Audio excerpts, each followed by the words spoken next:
네, 이제 코리아 빅샷 가야죠. 박근호 이사님 나오셨습니다.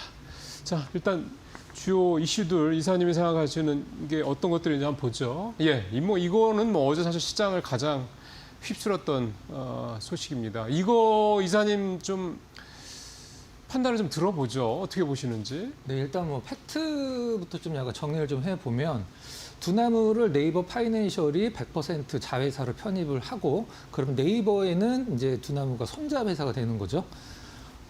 네, 그러니까 정확하게 얘기하면 네이버 파이낸셜이 그러니까 네이버의 자회사인 네이버 파이낸셜이 두나무를 자회사로 편입한다. 네, 100% 자회사로 그러니까 편입을. 네이버는 네. 이제 할아버지가 되는 거죠. 네, 그리고 네이버 파이낸셜의 신주를 발행을 해서 지금 두나무 주주들한테 두나무 주주에는 카카오도 있습니다. 그렇죠. 예, 그래서 일단 네이버 파이낸셜이 그 코인을 발행을 해서 그거를 이제 두나무 업비트에 상장을 시키고 그다음에 네이버가 그걸 네이버 쇼핑 등에 활용을 한다. 이런 게 이제 큰 그림인 것 같긴 하거든요. 근데 네이버 파이낸셜보다 지금 두나무가 장외과에서 더 높은 가치를 예. 인정을 받고 있거든요. 아유, 영업이익이 연간 조 단위가 넘는데요, 네. 뭐.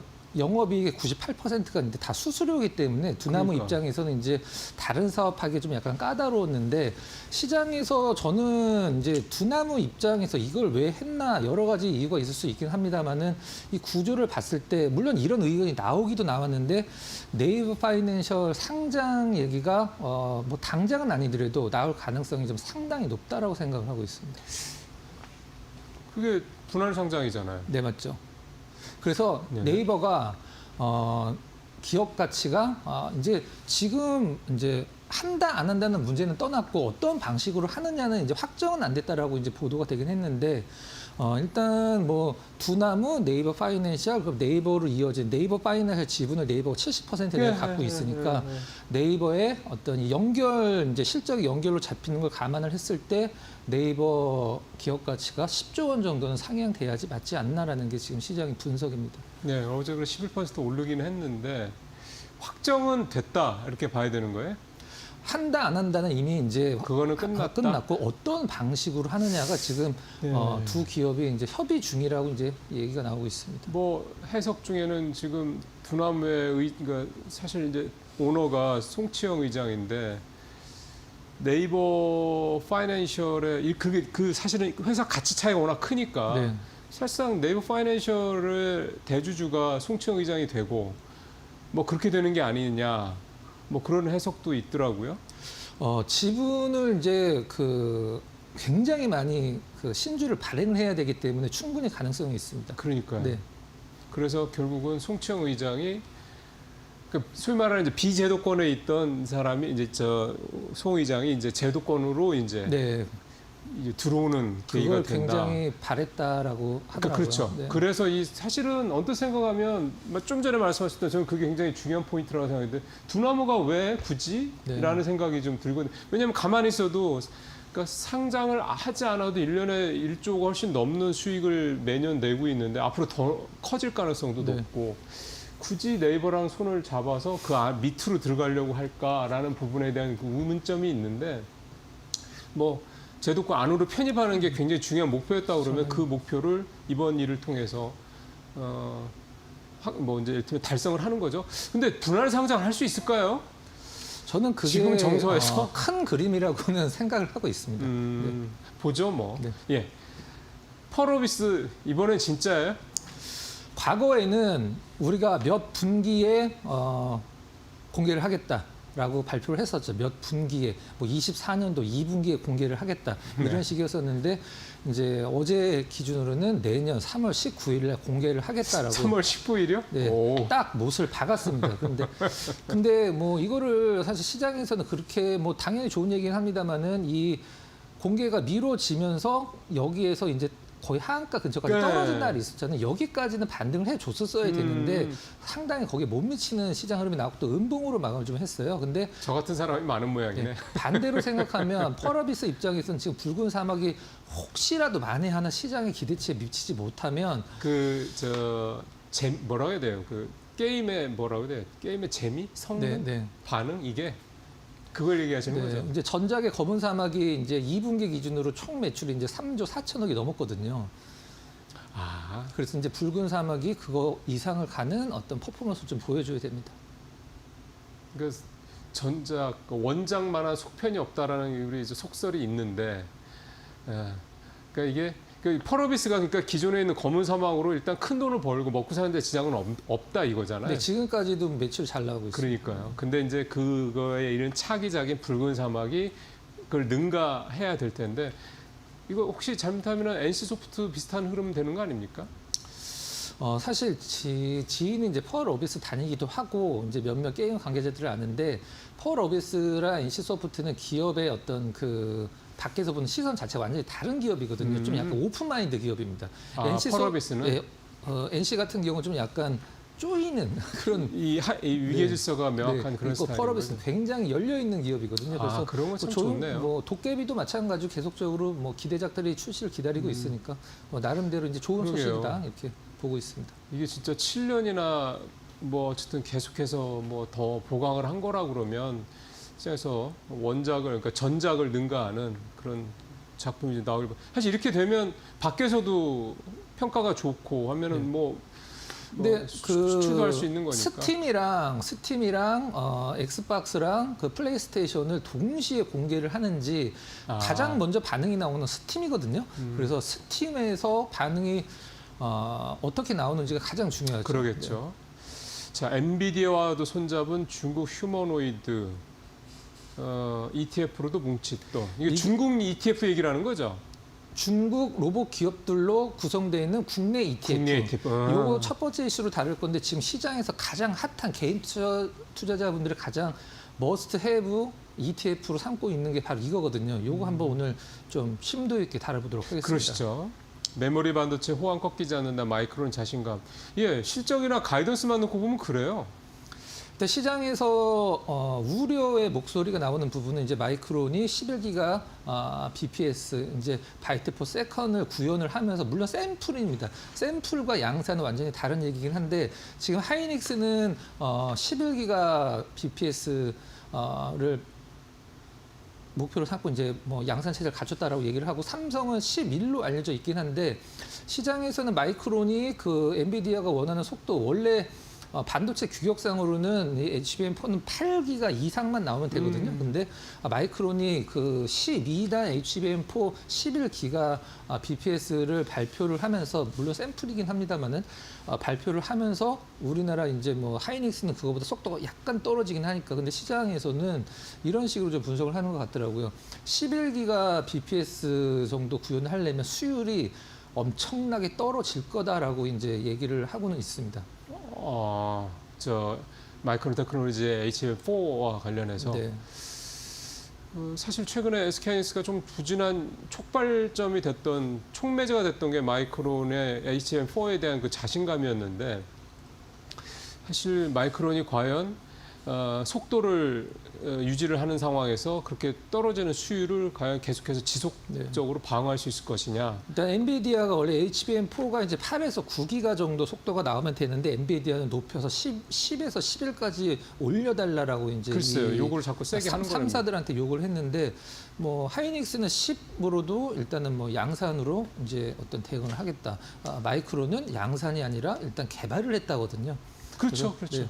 개발과 양산은 반도체에서 엄청난 차이죠. 뭐 네. 그거는 이사님이 늘 말씀하셔서. 자, 마지막으로 인도 기가 팩토리 타타그룹 방한 장비 발주 초입기. 타타그룹은 뭐 인도의 아주 대표적인 그룹입니다. 네, 인도에 만들고 그 다음에 이제 영국에다가 뒤이어서 1년 뒤에 또 만들 건데 우리나라 2차 전지 반도체 2차 전지 장비사들을 일단 방한을 해서 뭔가 제의를 했는데 일단 얼마 전에 전해드렸던 것처럼 CATL이 왔을 때 사실 장비사들 큰 느낌이 좀 없었었거든요. 맞아요. 근데 요것도 한번 두 번째 이슈로 다뤄보도록 하겠습니다. 미리 한번 보죠. 자, 첫 번째 이슈 가보겠습니다. 자, 어떤 ETF들인지 한번 보죠. 자, 국내에 그 중국 로봇 기업들로만 이루어진 ETF가 2개가 있습니다. 2개가 있는데 지금 그게 차이나 휴머노이드 로봇 ETF인데 이름은 똑같습니다. 이제 삼성에서 운영하면 코덱스 차이나 휴머노이드, 미래에서 운영하면 타이거 차이나 휴머노이드 로봇 ETF인데 지금 이쪽으로 개인 투자자들 자금이 굉장히 많이 몰리고 있습니다. 몰리고 있다라는 것은 어떤 것에 대한 반증이냐면 흐름이 굉장히 좋습니다. 정말 안 쉬고 올라가고 있어요. 안 쉬고 올라가고 있는데 일단 3개월 수익률 보면은 일단 그 삼성 자산 쪽에서 운영하는 게 이제 38.6%, 그다음에 미래에셋에서 운영하는 타이거 차이나가 수익률이 거의 50%에 육박하는 47% 정도 올라가고 있는데 ETF가 3달 만에 47% 이상 수익이 난다는 건 굉장한 겁니다. 여러분들이 지금 화면 보시는 분들이 혹시 HTS에서 이 차이나 휴머노이드 로봇 ETF를 검색을 해서 차트를 보시면 와, 내가 이걸 왜 안 샀을까라는 생각이 들 정도로 정말 꾸준히 가면서 앞으로도 엄청나게 올라갈 것 같은 느낌이 들거든요. 그래서 이게 지금 시장에서 개인 투자에 가장 큰 관심을 보여주고 있는 상황이고, 그러니까 왜 지금 이런 것들이 중국 로봇이 왜 관심을 갖냐? 그러니까요. 전 세계에서 가장 뭐 앞서가고 있기도 하지만 엔트그룹이 이제 공개한 로봇 아론이 이제 양산 소식 전해지면서 주목도가 좀 증가를 좀 했고. 대신증권 쪽에서 이제 의견 내놓기는 좀 정리를 해보면 로봇 시장이 3년 내 10배 성장할 것이다. 이거는 사실 뭐 크게 신경 안 써도 되고 그 다음 말이 저는 뭐 맞다라고 생각하고 있습니다. 혁신은 미국이 하고 보급은 중국이 주도한다. 중국하고 미국이 AI를 접근하는 방향성도 조금 달라요. 미국은 혁신이 맞죠. 그러니까 새로운 그러니까 맨 처음에 기술을 개발하는데 미국은 집중을 하는 반면에 중국은 어차피 맨 처음에 개발은 이미 늦었으니까. 그러니까 딥시크 같은 것만 보더라도 더 많은 사람들이 이 AI라는 것을 좀 쉽게 쓸 수 있는, 어떻게 보면 이제 이재명 정부가 추구하는 방향이 중국이 지금 하고 있는 방식이거든요. 다음 장 보면서 한번 그런 삼성과 미래에셋이 운영하는 거에 뭐가 차이가 있는지 수익률이 좀 다르거든요. 그래서 한번 알아보도록 하겠습니다. 일단 이쪽이 더 수익률이 높습니다. 이쪽이 수익률이 높은데 지수 추종하는 게 있죠. 솔렉티브라는 거 이제 전 세계에서 이제 지수를 이제 발표를 하는 이제 유력 기관인데 그쪽 이제 삼성 쪽은 그쪽 지수를 다루고 미래에셋은 본인들이 자체적으로 만든 로봇 지수로 이제 기초 지수로 이제 추종을 하고 있는 상황이고. ETF 같은 경우는 어떻게 운영하고 어떤 것들을 포트에 담냐에 따라서 이제 위험 등급이 이제 나오는데 이 코덱스 같은 경우는 이게 원래는 제가 봤을 땐 좀 약간 반대로 나와야 되지 않나라고 하는데 홈페이지에서 딴 거기 때문에 삼성 쪽은 주식이랑 파생을 둘 다 운영을 합니다. 파생은 이제 왜 로봇에 파생이 들어가냐면 환해지를 하기 위해서 이제 파생형 상품을 포트에 운용을 할 수도 있다라고 이제 홈페이지에 나와 있는 상황이고 위험 등급이 매우 높은 위험입니다.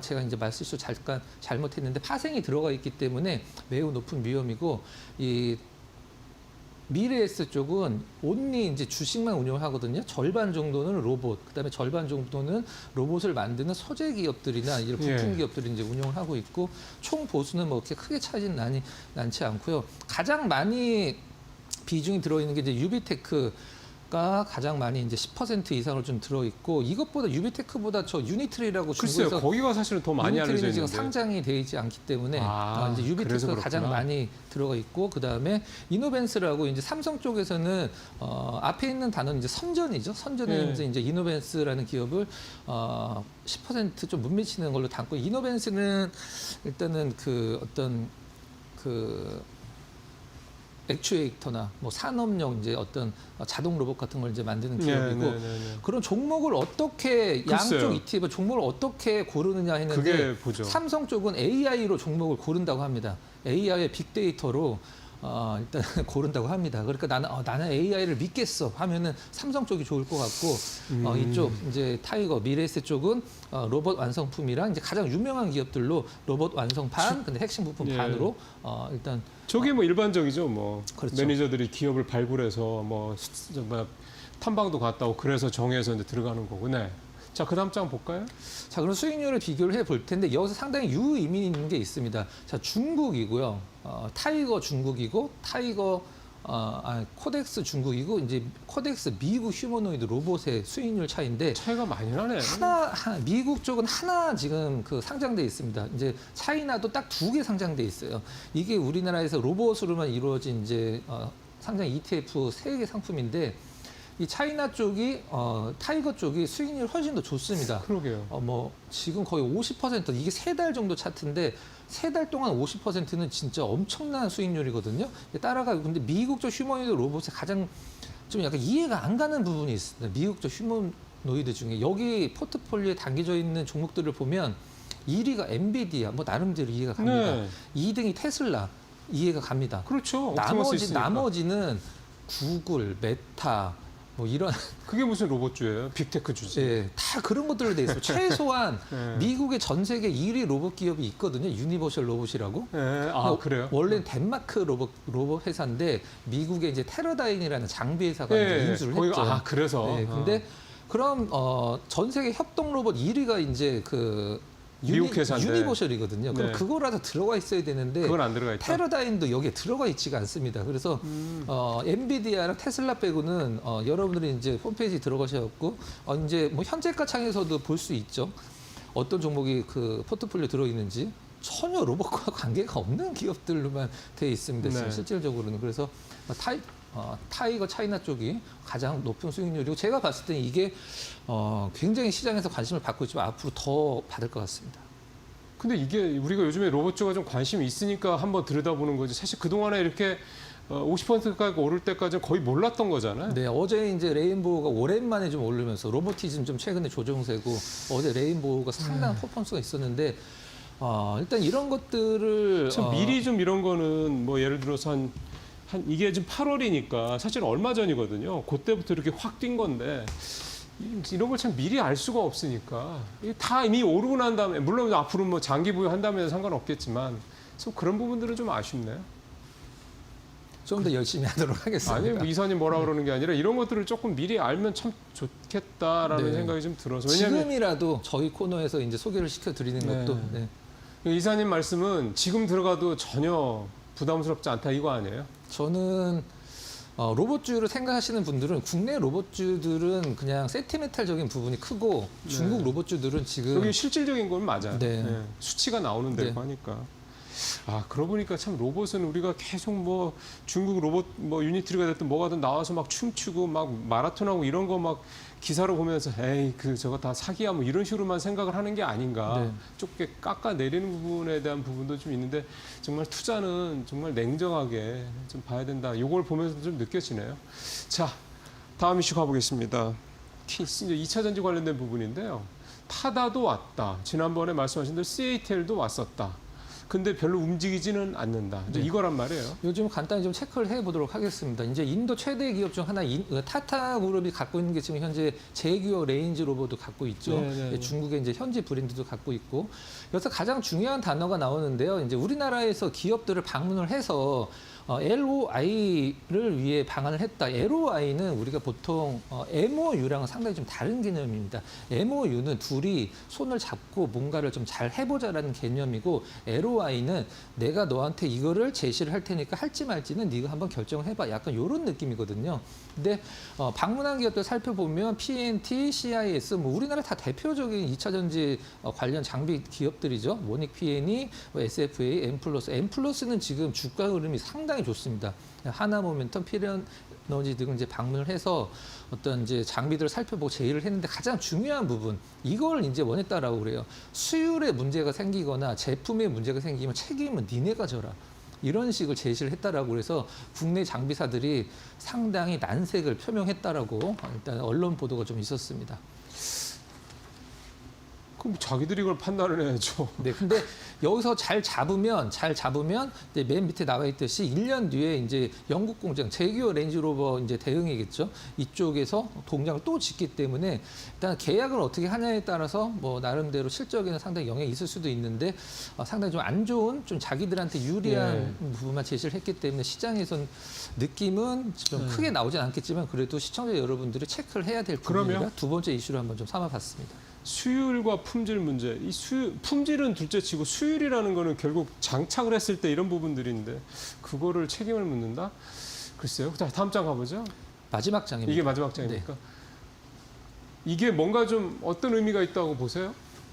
일단 저는 이거보다도 사실 전에 CATL이 더 의미는 크게 부여를 사실은 그렇죠. 할 수 네. 있죠. 이제 중국에서는 이제 2차 전지 다 이게 그 일관 시스템이 수직 돼 계열이 돼 있으니까. 있기 예. 때문에 근데 네. 이번 부분 같은 경우는 일단은 여기 그 거론된 기업주들 중에 하나 두 개 정도는 상당히 계약에 근접했다라고까지 이제 내용이 좀 나와주고 있는 상황인데 여기에서 일단 계약을 하고 두 번째 이제 영국 공장까지 이어지기 때문에 지금 2차 전지 장비주들이 일단은 뭐 2차 전지 전반적으로 분위기가 안 좋기 때문에 실적이 잘 나와도 주가가 못 오르고 있어요. 그러네요. 이 중에서도 사실 PMT 같은 기업은 상당히 예. 너무 답답하죠. 제가 봐도 지금 이런 상황이 될 필요는 없고 더 올라갔었어야 되는데 근데 이런 것들이 이제 하나둘씩 쌓여서 일단 소재 쪽이 올라가고 장비주들이 따라가는 게 아니라 장비주들만 단독적으로 올라갈 수 있는 어떤 모멘텀이기 때문에 그래도 의미는 좀 뭐 있다 이렇게 말씀을 좀 드리고 싶습니다. 그 실적이 좋아도 못 올라간다는 얘기는 다른 게 뭐가 있는 거죠. 근데 네. 그게 희석이 되거나 그게 좀 풀리면은 그동안 눌려있던 게 터질 수도 있죠. 네, 맞습니다. 그러니까 좀 호흡을 길게 갖고 투자하시는 분들한테는 이 지금 말씀한 2차 정비, 2차 전지 장비 관련주들을 한번 보실 필요가 또 있고요. 보니까 2차 전지 관련 장비주들이 2차 전지 관련된 것만 하는 게 아니더라고요. 뭐 반도체도 하고 굉장히 네. 다양하게 하기 때문에 그런 것도 좀 보면 요럴 때 장이 이렇게 좀 주춤하고 조정받을 때 미리 좀 종목을 발굴하는 그런 어떤 효과도 좀 있지 않겠나 생각이 듭니다. 오늘 말씀 잘 들었습니다.